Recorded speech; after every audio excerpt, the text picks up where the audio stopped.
بصي يا اسراء، انا قعدت مع الفريق بتاعي تخاطب وعملنا خطه لخديجه. خلاص الخطه دي انا عايزه اشوف الحاجات اللي ممكن نشتغل بيها مع بعض مع قسم المهارات. اجزاء الجسم. مم. حضرتك هتشتغلي اجزاء الجسم؟ انا هشتغل تكوين جمل وترديد لفظي، فانا ممكن ناخد اجزاء الجسم في الترديد اللفظي، تكوين جمل من 3 ل 4، ان احنا نوصف اجزاء الجسم ووظيفه كل جزء. خلاص انا هشتغلها وظايف. ماشي اوكي، سؤال واجابه. ماشي حلو قوي. طيب بالنسبه للتصنيف انت هتستخدميه؟ ممكن استخدمها واضيف لها بند التصنيف. هي عارفه مجموعات ضمنيه؟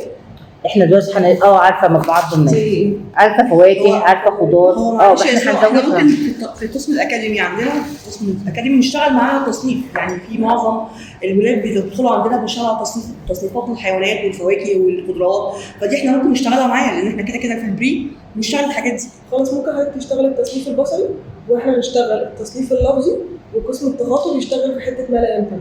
ماشي.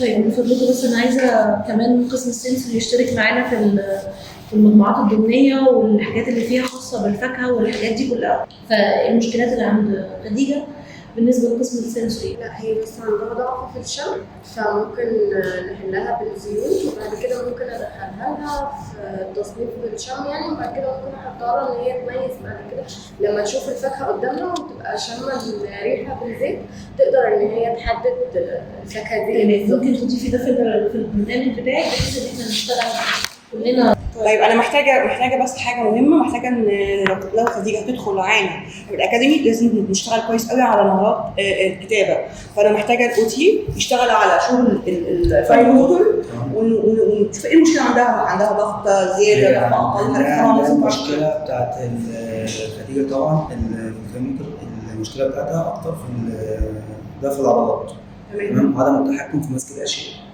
دي حاجه. الحاجه الثانيه احنا بنشتغل على حطينا في الخطه بتاعتنا ان احنا اولا بناسس ان احنا نقوي عضلات الفيموتر.